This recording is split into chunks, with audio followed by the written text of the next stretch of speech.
What it do, people? It's your boy Dre Day Everyday. Back with another album review for you. And this one kind of took me a while to get to because I'm gonna just talk about it, but in the video. But today I'm about to review none other than Drill Music in Zion from Lupe Fiasco. And off top, I have to say that this album is very bittersweet for me, and more bitter than sweet for a number of reasons. Because, well, for one, I understand that this album he initially wanted to make an album in one day, but it ended up turning out to be a 3 day process. And when I was listening to it, this album, well, first of all, I'm not going. This is not a bad album. It's just it doesn't feel like the way Lupe's music typically makes me feel. And I even had to go back through his catalog to make sure that I wasn't tripping or just, I don't know. I went back through his catalog in prep. Well, I first listened to it, went through it, and it just was kind of like, okay. Went through it a few more times and I just kind of put it down. And then I came back to it and started listening to it. There are things that I do like here, but when I started going back through his older catalog and contrasting it up against his older music, I was just like, okay, yeah. It just kind of reaffirmed that I'm just not in love with this project. But let's get into it, and we're gonna talk about why.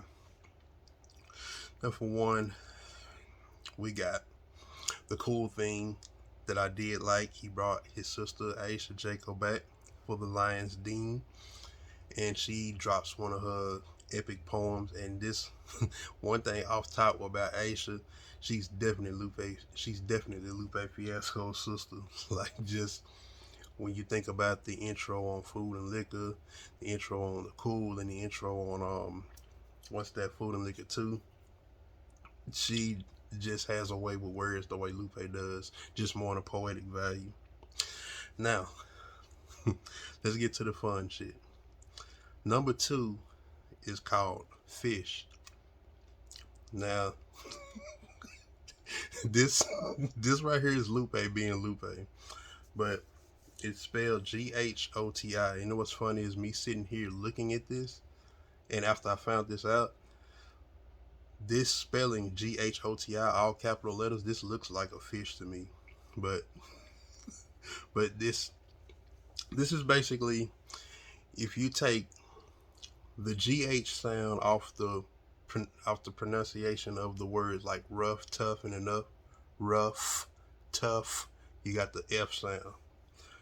You take the O sound from the way we pronounce the women, it's an I-ish type sound, and then the TI is like the way you pronounce the TI in emotion or Marshall. You got the sh, so you got enough, the GHF, the O equaling the I, and the TI equaling the sh, fish. I, I was literally tickling myself when I figured this out. I was watching Dead End Hip Hop and they brought it up because I never looked this up because, like I said, I wasn't really invested in the album. But this song is called Fish, and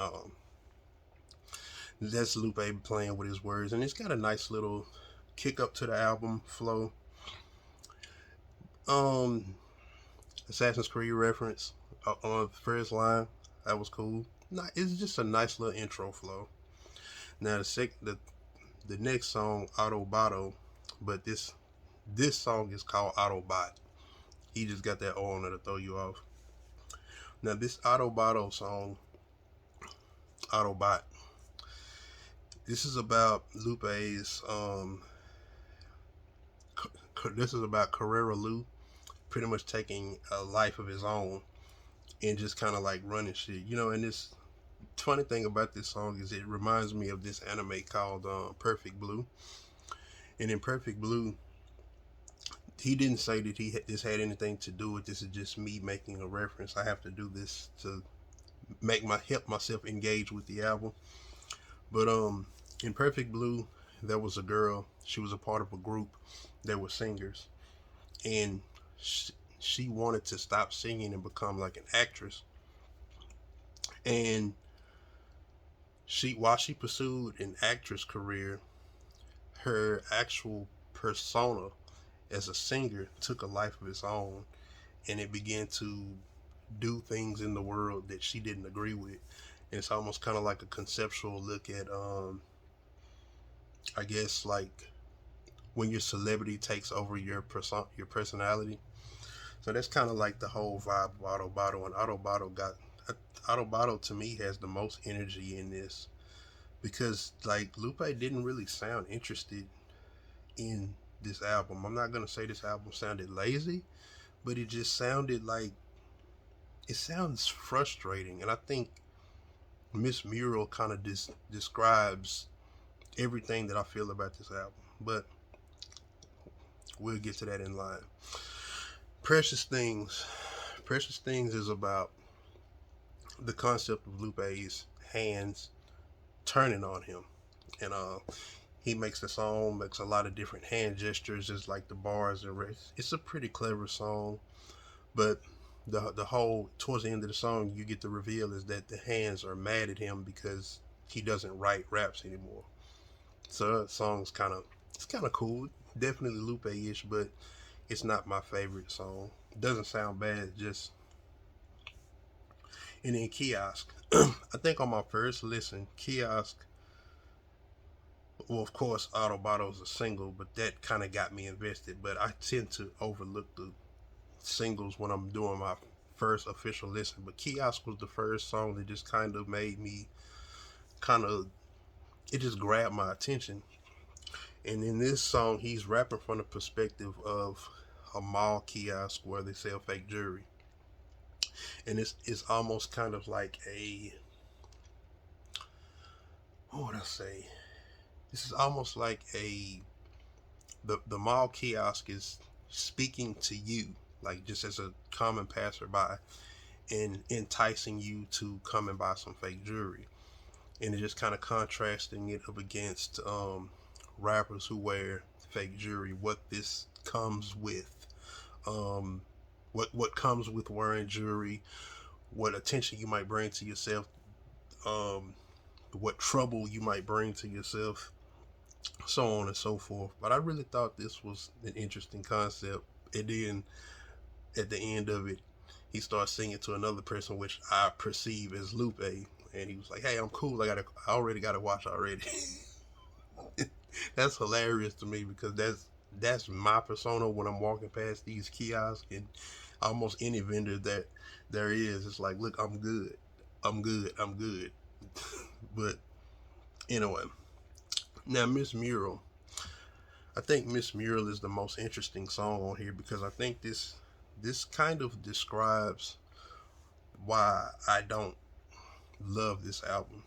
Miss Mural is about a painter who's visited by a potential customer, and the customer walks up, starts asking the painter about these different art pieces, and the painter is either extremely sarcastic or just kind of completely frustrated, or a little bit of both, completely frustrated with what they do, um, with in terms of painting in the modern world. And the painter goes on into these different things about what this painting's about,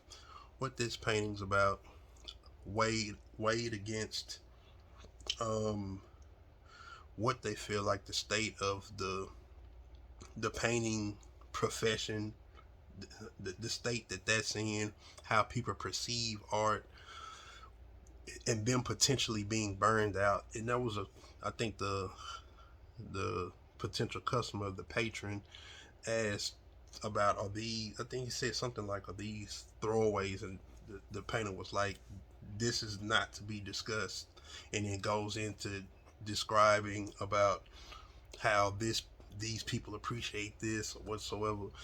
And it's basically it. Then he had a reference at the beginning, like at the end of the first verse, if you want to call it that. It said something like he was going to call the painting uh, gasoline doused in fire.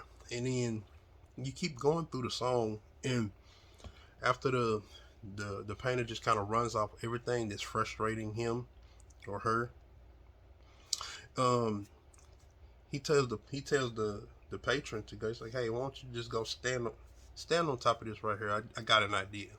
And he takes all the material that he had, and he just lights it on fire.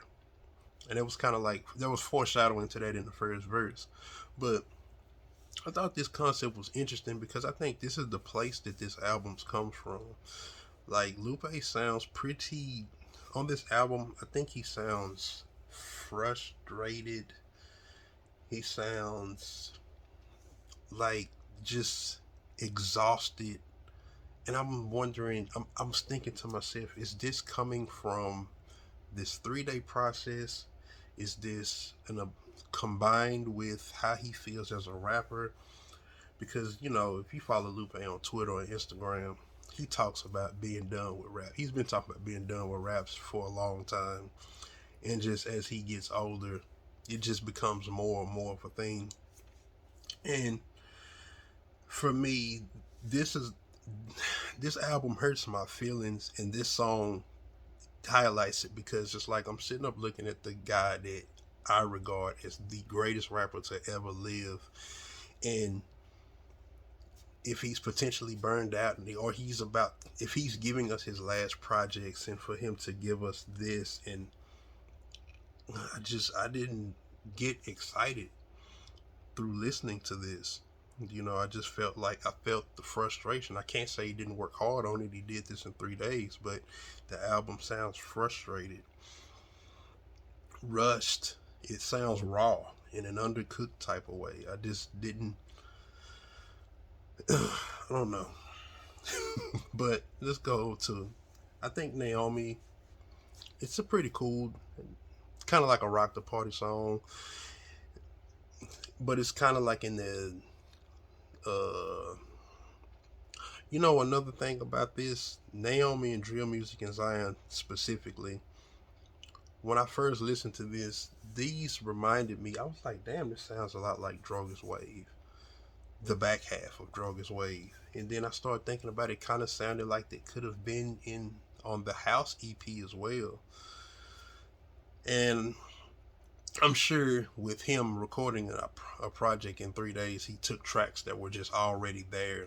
I'm sure that, I ain't gonna say it, I wasn't there, but I doubt that soundtrack cooked up beats and he waited on that because he probably had to be very efficient with his time. So I'm sure these were instrumentals that he had from previous albums, but I do remember Naomi and drill music and Zion taking me to Droga's Wave and House, and I was like, dang, it's just kind of, that initially kind of made me feel like the album had a redundant type of sound. But Naomi, it's pretty cool. Not my favorite, but I do like the hook on drill music and Zion. Like that gets stuck in my head. These episodes of the soul make me cold, past no more control. I do like that. And the song is about someone who got killed, and I think there was a witness to it. There's something about the way he delivered these lyrics. I just can't completely piece this whole song together in my head. Now on to Seattle, and Seattle is my favorite song on here. I really love the melody that the girl, what's her name? No, right? Nayara. I really love the melody that she sings with, like, I keep a secret, but I'm honest. If I ever go and leak it, maybe I just go atomic over me. Like, I really, really love the melody that she sung this with. She kind of stole the show from Lupe on here, and in Lupe, he just kind of raps about another song. I can't just grasp completely, but to me it feels like he's talking about being people living their lives intertwined with social media. He has some references that's like one reference where he says something about uh, here the liquor don't know how the ground tastes, or and then he had another one. It was like you could light a fire with a thumb swipe, and something like what else did he say that made me think social media? Don't so consoled in your socials. Be in control of your trolls. He had a lot of references that made me think that he was just talking about the whole concept of life through the lens of social media. But that's my personal favorite song. I've ran it the most. I might. I'm gonna see if I can get a picture. I'm gonna go ahead and get a picture so you can see how many times I ran this. I have not even looked at it myself. But Seattle's definitely my favorite song on here. And on folk them, on folk them. That's pretty much slang. I got a homie that's from the Midwest, and he be like, yeah, that's all folks and stuff like that. So that folk, that's a slang for folks. But I think this one's probably the most important song on here, and especially speaking to the whole thing about rappers and rappers getting killed, and just the whole, and it's almost like a product of the subject matter and where rappers come from with these tough environments. And it's like you grow up in the hood, and like even in the what was he, the first verse was rappers die too much, that's it, that's the verse. And you just kind of sit and ride with the music. And then in the second verse he was like some about shoot a nigga in the head, don't even flinch. He was like, y'all don't, we can't talk about that. They just think about it, man. You grow up, you got gangsters and killers around you, you surrounded by guns. Like, let's not talk about that. Because he's thinking about all these rappers that have been killed, especially him coming from Chicago. And I know that recently Trouble was killed. And Trouble is one of the guys that he got on Tesla on Youth, the song Chopper. So Trouble was one of his guys that passed away most recently. So yeah, on folding it. But for me, even though the song is very important, I don't listen to these songs a lot because they're heavy. So the song is definitely important, and it's a very strong message. And yeah, I think it's possibly, yeah, this is the strongest, it's the most important song on the record. And just after this album played, I could just say that yeah, this album is not better than anything in his catalog. It's not better than much. I like Lasers better. I don't know where I put it. Um, I like The Cool better. I like Food and Liquor better. I like Revenge of the Nerds. It's yeah, I don't know where I place it. This album is kind of makes me think about like the concept of like when you eat food that the body doesn't recognize, it kind of stores it as fat. That's kind of like what my this album does to my brain. It's like my brain doesn't know what to do with this album, so it just kind of stores it as fat. Don't get it twisted. Autobot, that made my Red Dead Redemption playlist. I made a Red Dead Redemption 2 playlist with songs that kind of remind me of the vibe of the game. And Miss Mural completed. I made a playlist. Family Mural made. It had Mural Junior, Miss Mural, and something I never had. You could put those together and see how you feel about it.